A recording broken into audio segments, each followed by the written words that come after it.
મંત્રીમંડળનું વિસ્તરણ થાય એમાં પ્રજાને શું ફાયદો? કહું તમને.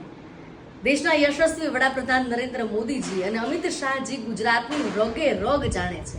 એને ખબર છે કે ગુજરાતની જનતાને ક્યારે શું જોઈએ છે અને એ જ પ્રમાણે પીરસે છે. મંત્રીમંડળનું વિસ્તરણ થશે એટલે જે મંત્રીઓના પત્તા કપાયા છે એને પોતાના વિસ્તારમાં વધારે કામ કરશે, સ્પર્ધા વધશે. અને જે નવા ચહેરા આવ્યા છે તે પોતાની ગુડબુક, પોતાનું રિપોર્ટ કાર્ડ સારું બનાવવા માટે કામ કરશે અને આખરે ફાયદો પ્રજાનો થશે, કારણ કે વિકાસના કાર્યો વધશે. જે નવા મંત્રીને સ્થાન મળ્યા છે, મંત્રીના વિસ્તારને, એ મંત્રીની પ્રજાને, એ સમાજને એક ઓળખ મળશે, એક નામ મળશે.